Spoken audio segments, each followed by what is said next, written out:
Three, two, one.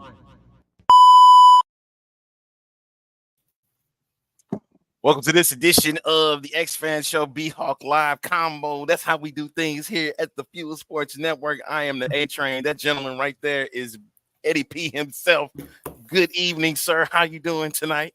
I'm doing good. I'm coming in hot, man. Yeah, that's how we do here at the Fuel Sports Network. Hey, folks. Thankful to those that tuned into the A Train show just a little while ago. In that first hour, we got this show, and then coming up after that, we'll have Girl Chat Sports. They'll be joining at 9 o'clock Central Time. All right. So, and let me ask you this: is there any other game that we need to discuss other than just the one game? No, I don't think so. I would sure think we'd have plenty of people that have something to say tonight, right? Listen, do I need to really discuss any other game except the one that's going to come out this week? Is there anything else? No, it sure sounds like they're making a spectacle of it in Birmingham too. Good Lord. They're calling out all the autograph sessions and all kind of stuff. Oh boy, they pulling out all of the stops. Yep. They're trying to get as big a crowd as they can get at this rate. But before we do that, the last week Birmingham and Memphis, of course, Birmingham steamrolled Memphis. I think it was 39-21, the final score. Of course, Battlehawks 22-6 over the Houston Roughnecks. Michigan narrowly beating Arlington 28-27, and the same can be said for the Defenders and the Brahmas. A narrow win for DC, and that helped St. Louis out a lot because now they have sole possession of first place, while San Antonio sits at 4-2, and DC still in the thick of things at 3-3. What you got on that? I got to think that San Antonio's a little bit puckering a little bit now. They only got a 1-game lead on that second. They lost all their tiebreaker on DC now that they each went 1-1 against each other, kind of throw the tiebreaker out the window, and now it comes to the same situation Seattle had with St. Louis last year with points and everything. So they ain't guaranteed anything right now. Hopefully it doesn't get down to that point, but if it does, it's gonna be point totals for it's gonna go down to point totals. Seeing Sabrina, what's up, Sabrina? She's saying those Birmingham fans are really trying to go in on us. Listen, no matter what, I really do believe this is the UFL championship game right here. I don't see any two being any different. You think anything is different from that? No, I was watching, and it's really the same scenario playing out that Michigan plays at Birmingham in week 10. Mm-hmm. And then, so if they have to play each other again in the first round of the playoffs, Michigan's got to go to Birmingham again then the next week.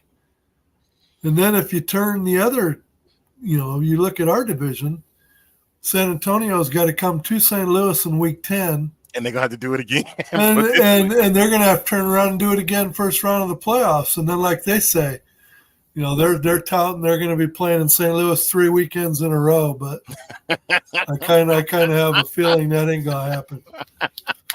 But even that being said, that reminded me of what's going on, Javier. Russ, good evening to you. Excalibur in the house. That is, that's something to me. It reminded me of 2000 with the New Orleans Saints and St. Louis Rams, when literally one game, the final week of the season, they played against each other. St. Louis beat them, and then the following week they had to play again in the same venue, same team, same two teams, and it was a different result. That was a different result, and so at this rate, I Woo! I hope it doesn't get down to that point. You know, right now as we sitting, my namesake is still without a win. Still without a win, man. And I'm like, is anything going to change? Are any trades are going to happen? Just seeing the news that Ben DiNucci got cut from the Denver Broncos. Does he get back into the mix again in the UFL? Doesn't that seem to be quite interesting? The timing seems to be a little bit glaring there. So I gotta believe there's a team in mind already that is probably going to be calling him. A couple of them, I think, but we'll see. Man, I hope Dirty doesn't see it. Oh, he saw it already. He surely saw it, man. God. That was Sabrina. Michigan's going to beat Birmingham in the playoffs, and it's going to be Michigan versus St. Louis. Okay, if you say so. 64-yard field goal. The only thing keeping 6-0 versus 6-0 this week. Did they even play Joe Powell? I don't even know if he made the active roster. That was the thing for me. David says stuff is suffice it to say, but after Saturday's Battlehawks Stallions game, we're gonna know who and what's what, pretty much. And this is the last week, folks, where the USFL conference will go against the XFL conference. So this is the final week. And my last guest has now arrived. And let me bring him in. He's strolling in. And we've had some spirited conversations in the chat about certain stuff. And I want to bring him in. So from the gridiron, JTK himself, Jerzey. What's going on, sir? What's going on, y'all? What's with the echoes in the background? Kevin live from the Gridiron Studios, man. From Merrimack Caverns. He don't know about that, Ed. He don't know about Merrimack. He don't know about that. But I get where he's coming from with that. Yeah, you sound like you coming from down there, man. Hello. Okay. Yeah. Kenny Robinson is playing for the Stallions. He's been on the roster all season long. Yeah, Arlington did sign him. They did. But they need Joe on defense. Well, they need a whole bunch. I don't know what's going on. Like, I cannot explain this whole thing going on in Arlington. It said you the Wizard of Oz.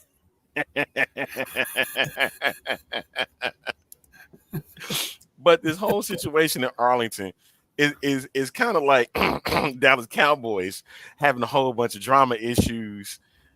Because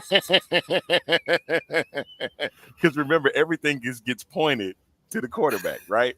Right? Okay. Thank you. As long as you know, sir. But there's a part of me that, like, I do agree with the take that he had about Luis Perez not having all at fault, because the defense needs to do some stopping too, and they haven't. It throws that just don't hit, and so it's like you can't sit here and I'm not gonna put all the fault on Perez. And I know, like, sir, I still believe him in the King of Spring thing, Ed. I do believe that. Because he has, yes, I'm going to get on that side. Is this going to turn into debate 2.0 tonight?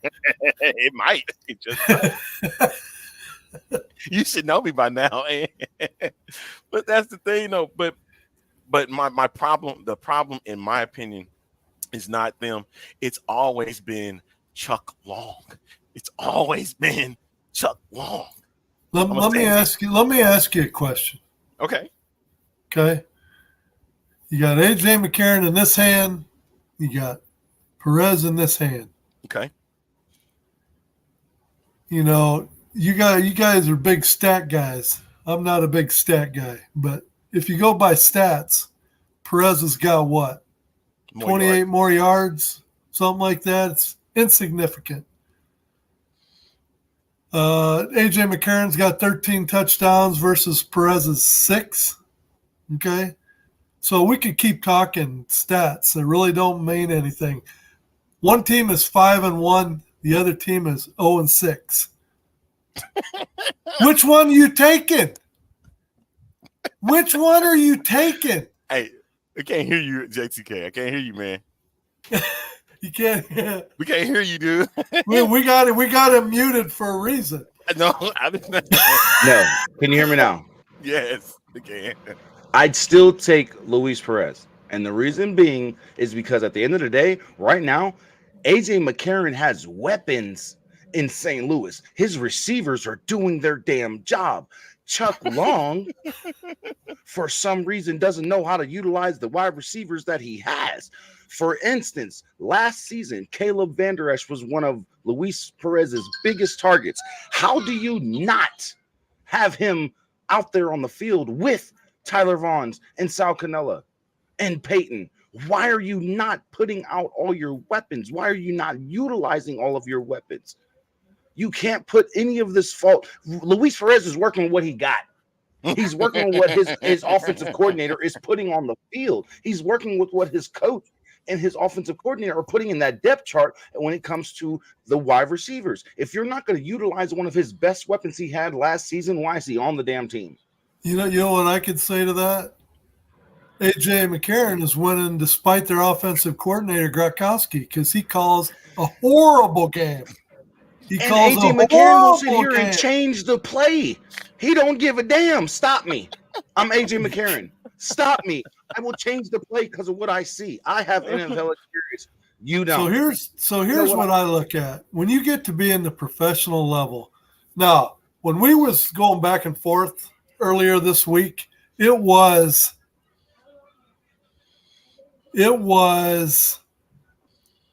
professional level football.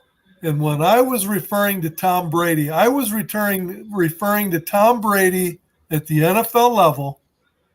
That how many Super Bowls did Tom Brady take his team to that the personnel on that team did not warrant a trip to the Super Bowl? It was Tom Brady who got them to that Super Bowl despite the team. So what I'm saying is you put any other quarterback on some of those teams that Tom Brady took to the Super Bowl, they ain't going to the Super Bowl. So when I said Luis Perez at the UFL level, I was not comparing Luis Perez to Tom Brady in skill. Well, that isn't what I was doing. It was the equivalent of you guys calling Luis Perez spring football GOAT versus Tom Brady being at the NFL level as the GOAT. I never called him the GOAT. I never called him the GOAT. I said he is the king. What the hell is the difference? The difference is he can go in any spring league and succeed and be successful individually, stat-wise. Look at every season he's been a starting quarterback in these spring leagues. He's been successful. He's had good numbers. I'm not saying he's the GOAT of spring football because he hasn't won a championship in every league that he's participated in and played in and started in. But as far as being one of the most successful quarterbacks and being the fact that he taught himself how to play the quarterback position from YouTube, you can't take that away from him.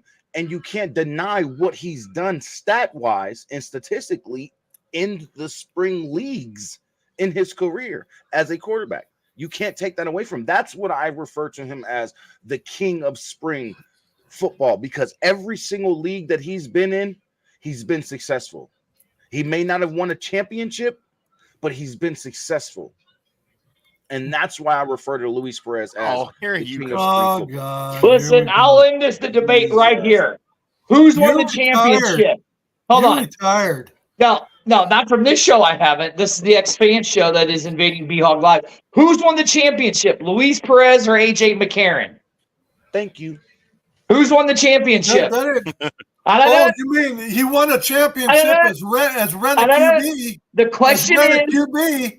question is, who won the championship? Rent a QB. They made a QB. He had nothing to do with the Renegades. Who won the championship? Luis Perez or AJ McCarron? He's with Vegas last year, And don't tell me Vegas didn't have good wide receivers last year. They didn't. They had terrible wide receivers. They had terrible bottom coaching. dwellers. Right there, he's won 3. They even had the MVP on defense.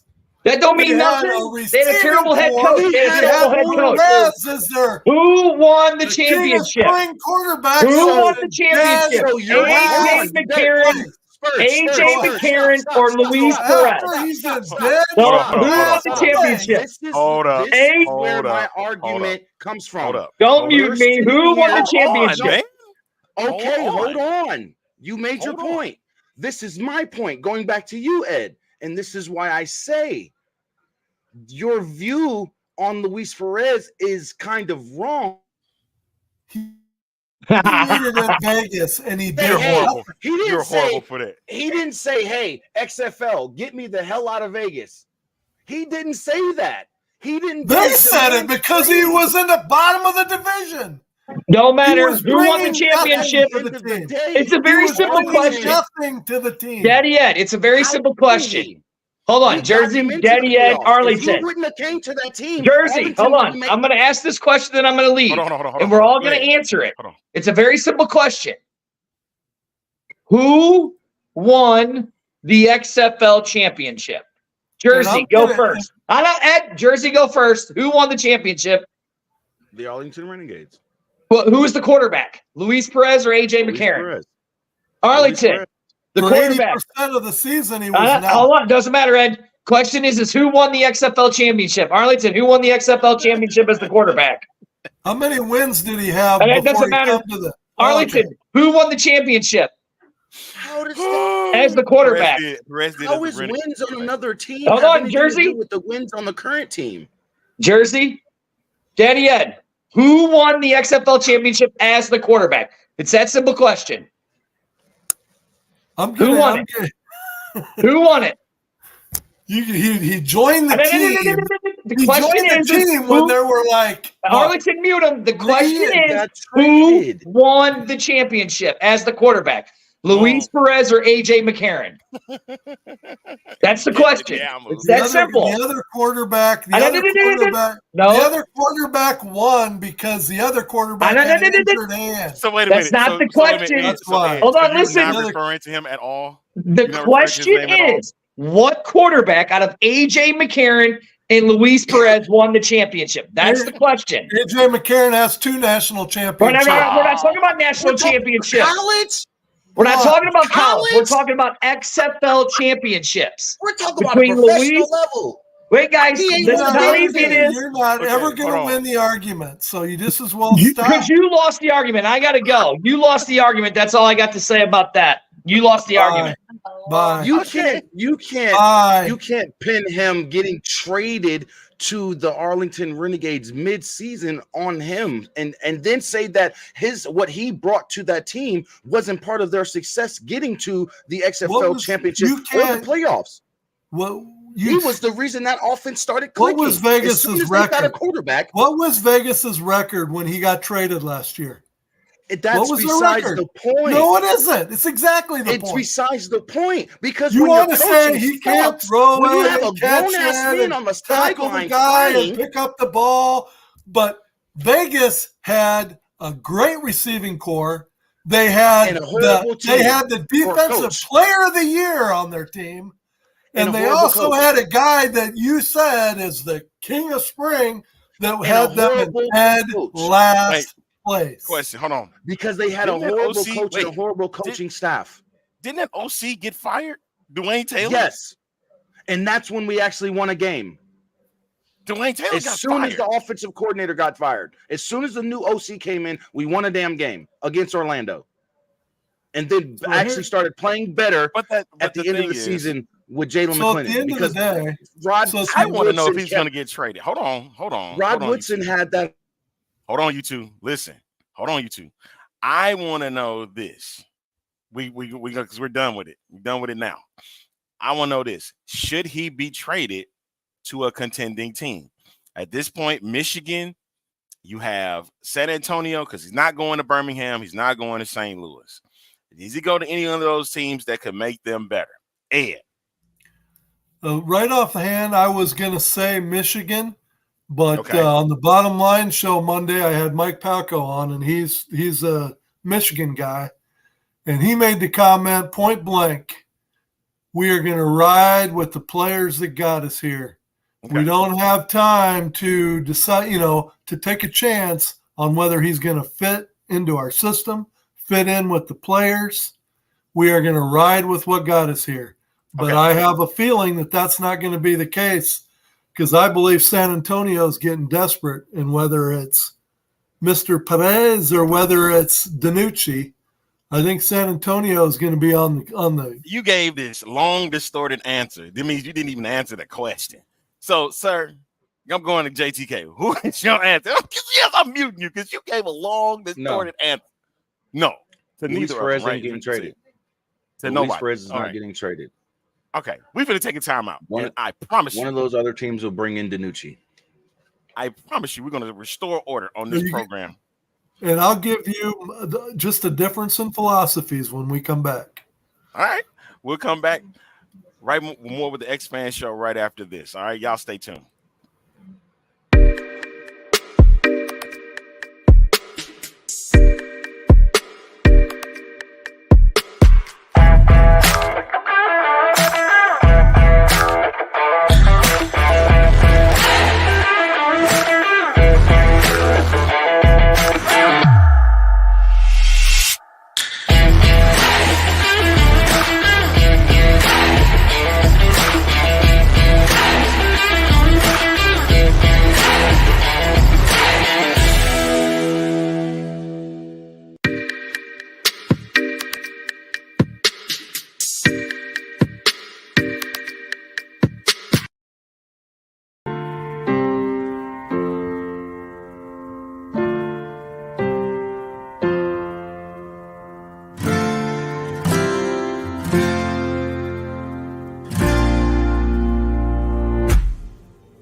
We're back. We are back with the X-Fan show. Good spirited first segment. I like that, man. I love that. Cooking.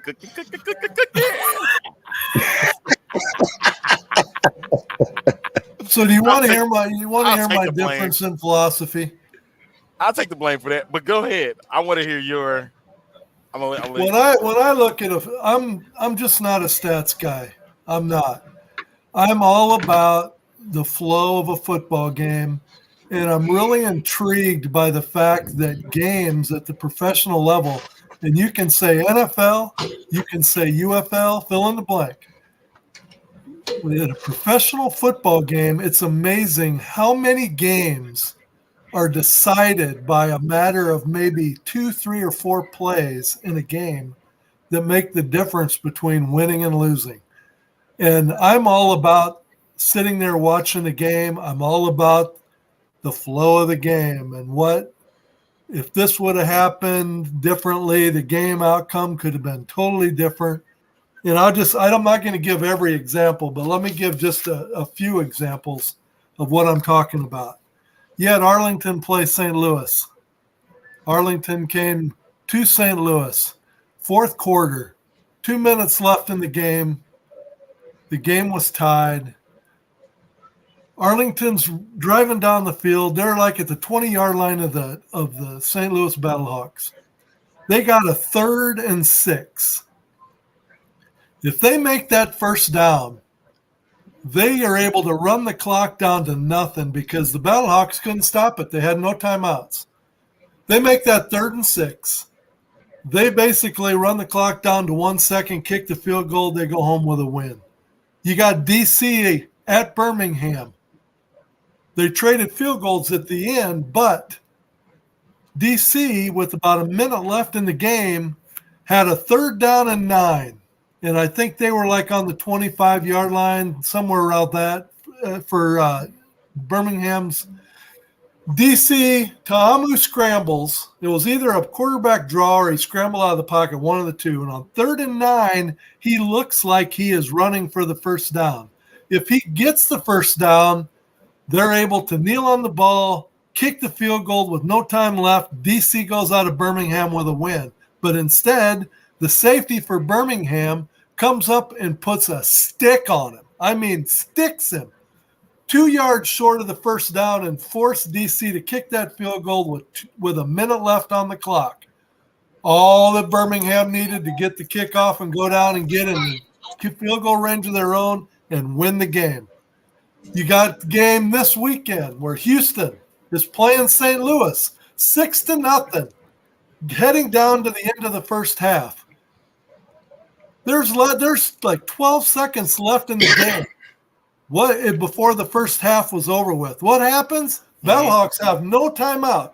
CJ Johnson calls a timeout, not once, but twice in the final 12 seconds of the half, and gives the Battlehawks all the time they need to talk to their coaches, get their blocking scheme, figure out what they want to do. If that wasn't the stupidest head coach move by calling 2 timeouts for the Battlehawks with less than 15 seconds left to go in the first half, in that game, 6-0 at half versus 14-0 was huge, monumental. So I mean, it was better than me giving out the play, the game plan, 20 to 25 touches by Mark Thompson. That's all I'm saying. So to me, I'm so more intrigued during a game by the ebbs and flows of it and the decisions that are made and how 2 or 3 plays can totally change the outcome of the game. I'm just not a stat guy. At the end of the game, it's all about who wins, who loses. I could care less who threw for 320 yards and who rushed for 140. It's just all about the ebbs and flows. Ebbs and flows, yeah. I got you. But at the end of the day, let's go back to just real quick. If we put these games how the NFL has done, or let's just say the college level and the NFL has done, they've put these games in the quarterback's hands. They've put all this pressure on the quarterback's back. If the team fails to win, what did the quarterback do wrong? Defense could have been playing like crap the whole game. What did the quarterback do wrong? On top of the lack of defense that was played out there. So it's a double-edged sword at times, because if the defense don't show up, the head coach and the quarterback is getting blamed, and it's not fair. On the quarterback side, no. Especially if you're going out there, you're making the passes you need to make, but your receivers ain't catching the ball. You said if Danny is about the Florida game, he should agree about the Renegades winning the championship last year with Luis Perez. This is my favorite. Stats are for He can't say it. Mike agrees with you, sir. So just like it's who's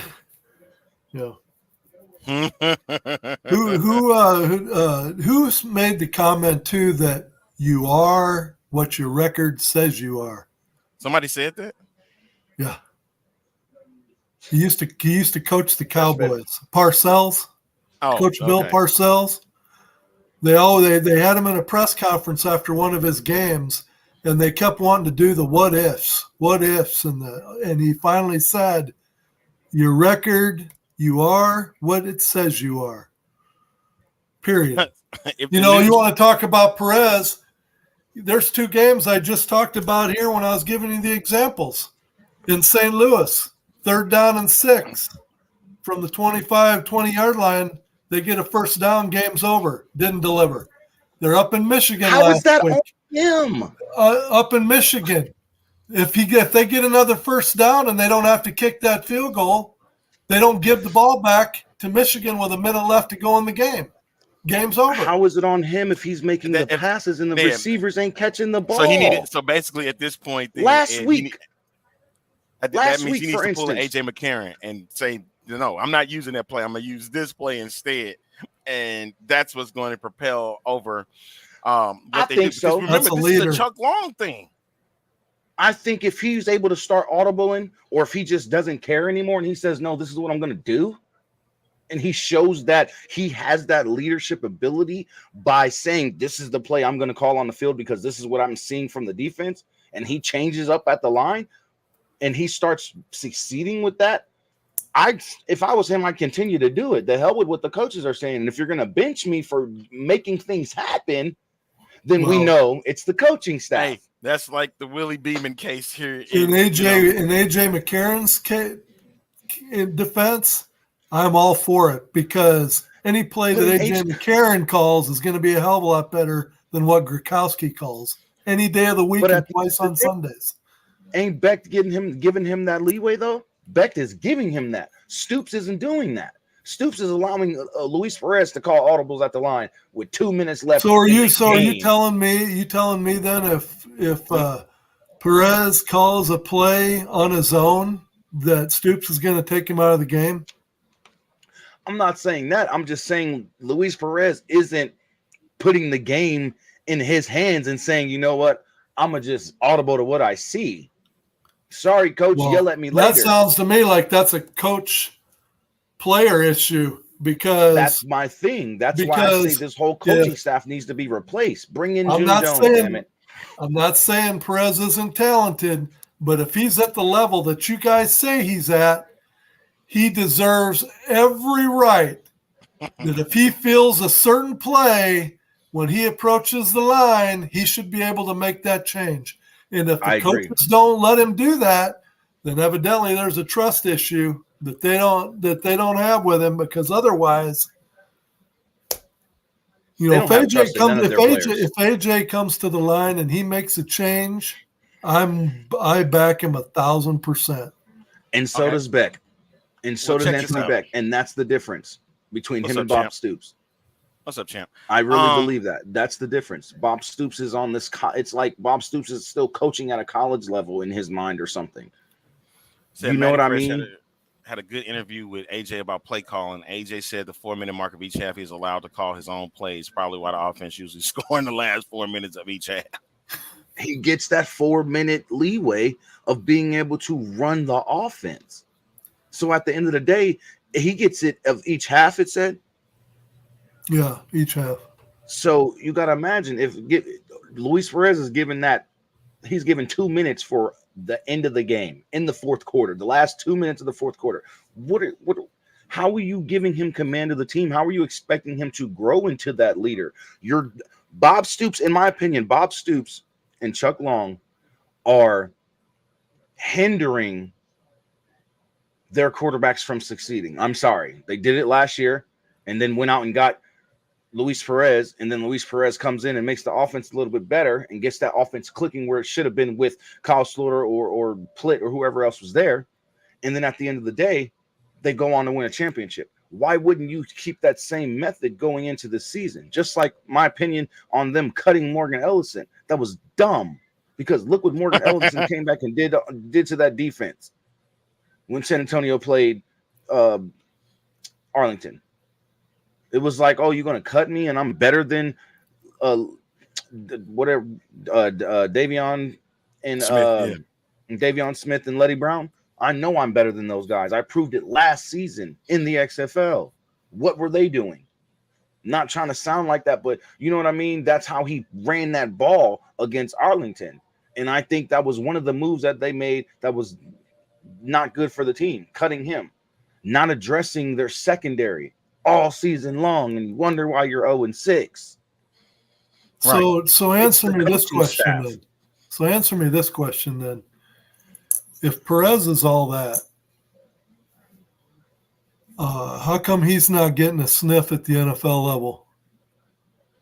Because he's not being coached the right way. Ben DiNucci goes to Denver, and granted, he didn't get any playing time, but he was at least called up. You had AJ McCarron that spent several years in the NFL, but he, I got this. But I mean, if Perez is all that and he deserves a look, how come he's not even getting a look? Because he's not given the other opportunities like these other quarterbacks have gotten, as far as showing that he can be a field general, showing that he can be a leader. If you can't even make audibles at the line, how are you going to show that you can command an NFL team? All right. You see what I'm saying? If you can't even, if the coach that you have isn't even going to put enough trust into you to say, hey, you know what? If you see something out there and you want to make a change, go ahead and do it. I'm going to trust you. How is any coach or scout at the NFL level going to say, why am I going to waste my time looking at this guy because he's not even getting coached up right? Why are we going to sit here and spend time in spring and training camp to try and coach him right and see if he can even do it in the preseason? No, they're not going to waste their time. They want to see him do Vegas. When he was in Vegas, was he given the leeway to call his own plays? Hell no. Rod Woodson's an idiot. No, you got that whole coaching staff. Rod Woodson was just as bad as the offensive coordinator. The day the offensive coordinator got fired, Rod Woodson should have got fired. A-Train, you have to agree with one thing, A-Train. You got to agree with one thing. Do I know how to push buttons? All day, every day. And on that note, one final timeout. We're going to go through the picks, and then we're going to go through the game of the week. Of course, everybody knows which one that is. All right, so stay tuned. I like that answer. I like that comment. 90 Sabrina. seconds. We'll be back. The game by watching YouTube. Go, go, go, go. Go, go, go. Go, go, go. Hit for my wins, I need my hands. This life is real, and play pretend. Came off the bench, I get it in, I get it in, I get it in. Hit for my wins, I need my hands. This life is real, and play pretend. Came off the bench, I get it in, I get it in, I get it in. I'm on my job, I get it done, but you should know that. Shine like a sun, a 101, you should know that. I get the front and in the back, you should know that. No need to stun, it's never cap, you should know that. All I know, 10 toes, never fold, bang roll, on the go, ice swole, ice swole, ice swole. Hit for my win, I need my hands. This life is real, and play pretend. Came off the bench, I get it in, I get it in, I get it in. Hit for my win, I need my hands. This life is real, and play pretend. Came off the bench, I get it in, I get it in, I get it in.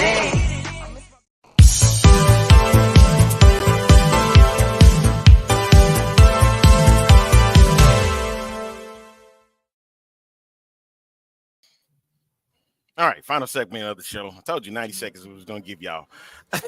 And we're back. Final segment. Holy crap. It's going fast. We going fast, baby. And I knew somebody was coming in because I heard them when they was coming in.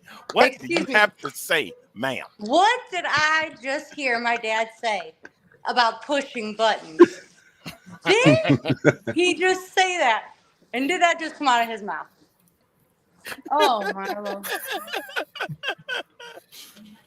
Hey, I had a good teacher. I had a good teacher. Buttons. It's called having a daughter in high school. Hold on. Go ahead, Amanda. Thing is, I never push anyone's buttons ever. He's muted and he can't talk. Go ahead and leave my dad muted, Arlington, for just a minute, because I don't push anyone's buttons. So I just wanted to come on and say how good y'all are doing. Thank you. Job. And it's not because I'm not on the show, thank you. It's just because look at Kevin, look at the screen. Yeah, he's looking dead at the screen. No, it's the comments he's looking at. He's looking at the comments. I know what he's looking at. Oh, he's looking at the comments. He was looking at me like he was so confused. He's looking at the comments. I know exactly what he's looking at. I know what he's looking at. And it's you might have to give you might have to give Kevin a rant because he looks like he's ready to go. Mm-hmm. Well, on that I'm note, since so I don't fired ever up. push I'm anybody's boiling right now. I know you are. I know you are. I know you are. I know you are. I what? Hey, Dad. So since I don't ever push anybody's buttons, who won the XFL championship last year? Did you ask me who should have won? No. Wrong answer. I asked you who won the XFL championship. Arlington's defense. Okay. And last question. Who beat you in the XFL fantasy football league? You didn't. You didn't. I did. No, I lost to someone in the other bracket. You never had to play me. I was the number 1 seed. No. At the end of the day, sir, the championship, who won? This girl right here. I beat you twice last year. I just didn't win when it mattered. Oh, see, there you go. Wins matter, huh? Oh, he didn't win when it mattered. You hear that, Jersey? He didn't win when it mattered. But I had great stats. On that note, because I don't push anyone's buttons, I'm out of here. Bye. Oh, God. Okay. Oh. Okay. First of all, let's Mr. JR, how dare you?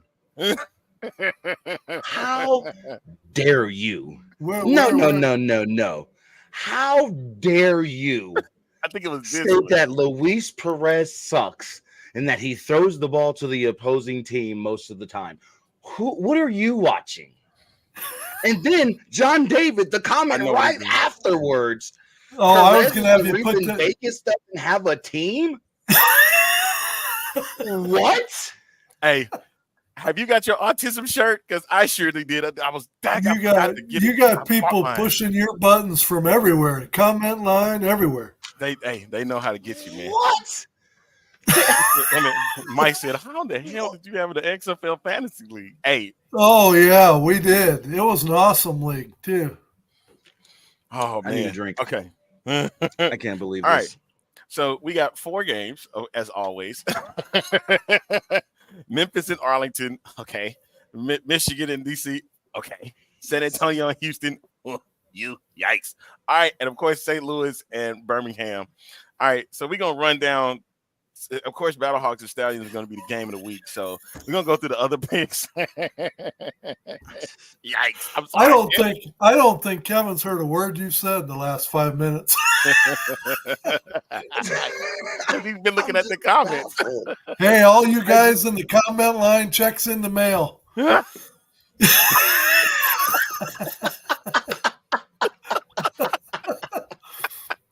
Way to come through for me. And I'm like, my people.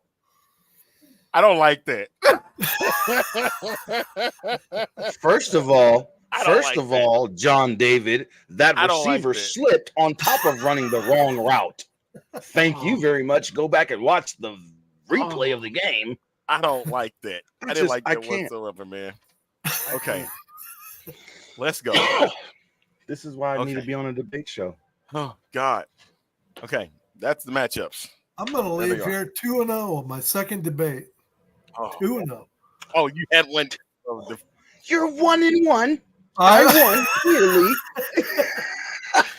Well, the first debate was a landslide victory for me. Oh, that sounds like fake news. Not really. Week 7. We're not going to go back to that. Week 7.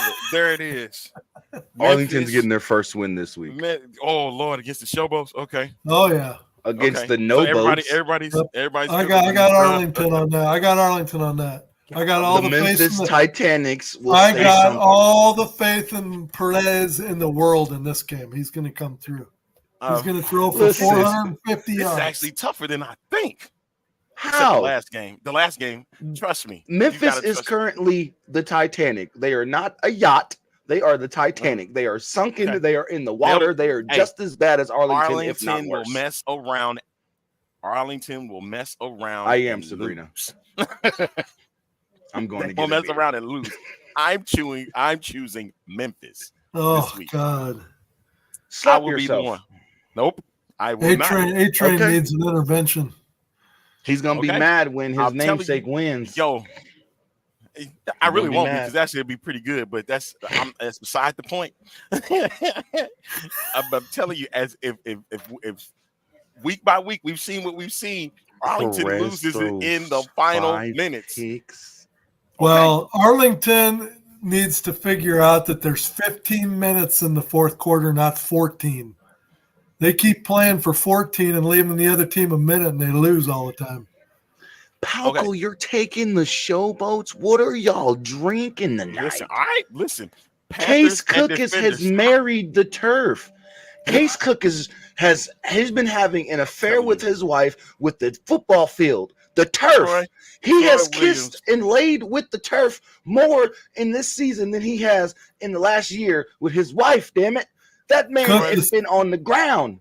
Cookus is hearing footsteps that even when there's nobody there, he's hearing footsteps. I'm tired of being disappointed, man. Memphis by 3. Come on, baby. Listen. He throws 5 picks. Come on now. He ain't thrown more than 1 interception in a game this season. Stop playing him. He ain't got more than 3 interceptions on the season. Stop playing Luis Perez. Stop playing him, yo. Listen, man, I want to believe in the Ren. That's what your gut is telling you. But this is not happening. This is going to be the first 0-10 team. All right. I'm telling you now. 0-10, they going. This is the time. Battlehawks, this is the Birmingham Stallions. No, we're gonna say that when his stomach, when his gut is telling him something different, and his heart is really telling him to go with Arlington. His guts like go with Arlington. His heart's like go with Arlington. His mind and whatever is in the air over there is telling him go with Memphis, and he's gonna be mad. I'm telling you. Yes. Listen. I'm going with Memphis. All right, Michigan, D.C., because I want to make sure I have enough time for the good one. Michigan, D.C., the Defenders. Again, they're going to win at home. This is hard. I'm going Ain't no Frank Genda. No Frank Genda for the rest of the season. I'm going Michigan. This one's going to be hard for me. Because y'all looked at me like I'm nuts. Okay, cool. No, only if D.C.'s running game does successful. I think I could see them probably edging out, but I'm taking Michigan. Okay.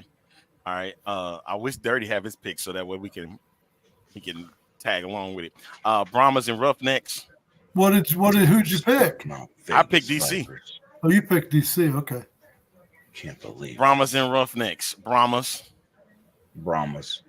Yeah. We're gonna get Mark Thompson about 35 touches. And then they give him And then they give him 10. We're going to give him 10. Wow, we might even get Daron Wantano. Jared might even get back in the game this week. I'm not going to tell you too much. Hey, not going to tell you too much. Mike, your boy chose DC. No, I'm gonna take the little Dwaynes. Woo. I got Michigan. Battlehawks and Stallions. This is it. Game of the week in Birmingham.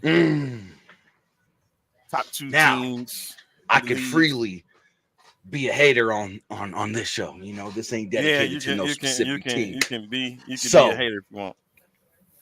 Y'all know I don't like the ponies at all. Come on, y'all know I hate the Battle Ducks. You know what I'm saying? Quack, quack. Because y'all don't know that the Vegas Nighthawks is the real cacaw. But anyways, I'm going to have to go with pick your poison. Birmingham getting their first loss of the season, and St. Louis proving that they're going to go to the championship possibly and fill that dome with 70,000 people, and they're going to beat Birmingham on the road in Birmingham.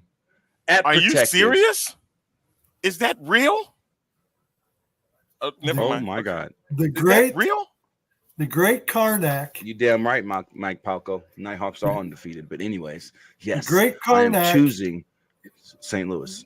If you remember at the beginning of the season, before AJ had even come back, who was the one that kept saying, AJ will be back.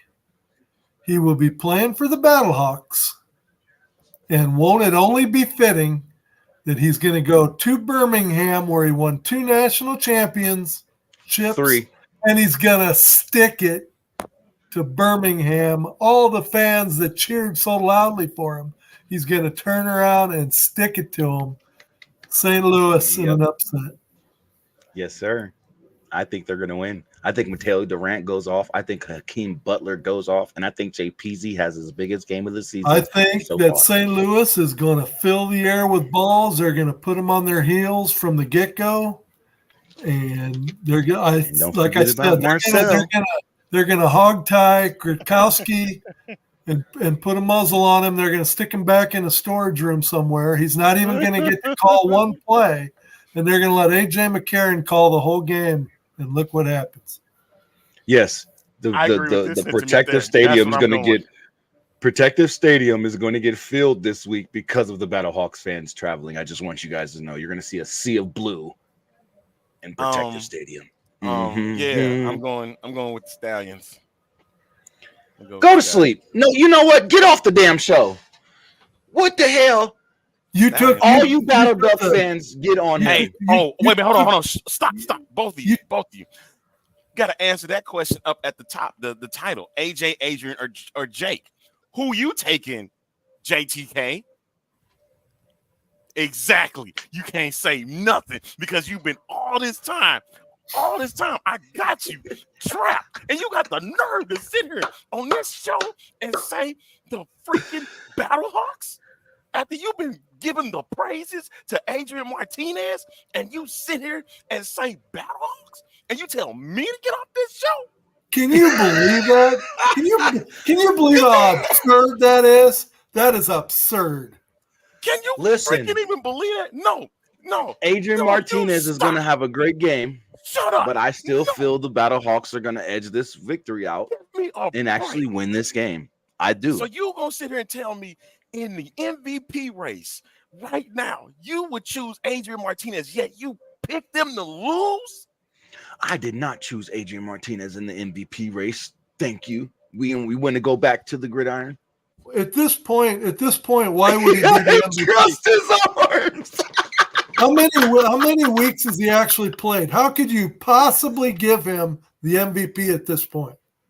Because won he's in the the only games player he's played in the season, and he's the only player in this league so far this season who's thrown for over 300 yards in multiple games. There we go. You shouldn't have said the stats. You shouldn't have said the stats. That's what matters when it comes to the MVP award. That's what matters. The stats matter. You sat there. I could not believe it that you sat here on this program, fixed your mouth to say that Adrian Martinez was going to lose against the Battlehawks, and you don't even Jake choose Bates him out is of the MVP.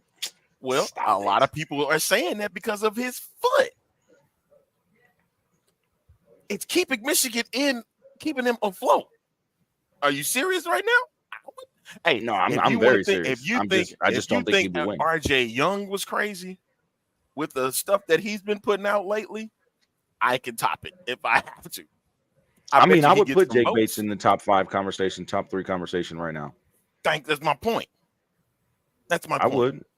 If you're considering all skill players, if you're considering any position as far as like offensive or defensive he's definitely players. Kicker of the year if they were to give that type of award.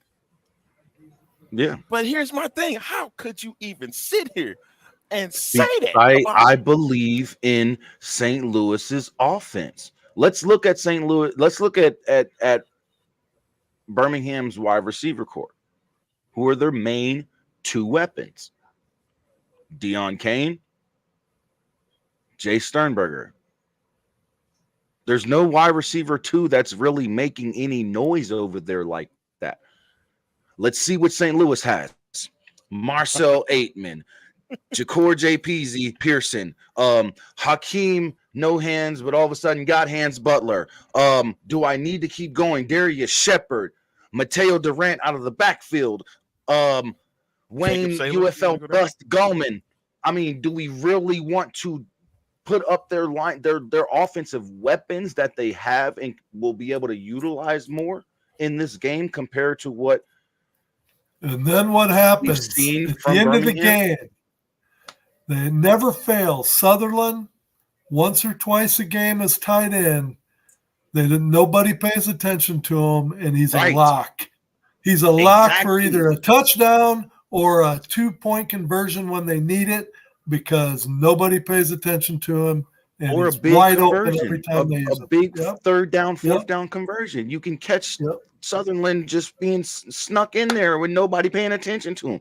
Stevie Mitchell gets signed on Tuesday, gets a touchdown and about three third down. And he was a big play. He was a big player for the Battlehawks last year. So when he came back, he already had that. He already had that. A great humbling for the Stallions may be coming is what I want everybody to understand. Because all the Stallion fans are like, giddy up, we're 6-0, giddy up, we're going undefeated. No, this could be the game you don't go undefeated and you might have to get redemption in the championship game. This is going to be the thing. They're going to pull a New England Patriots.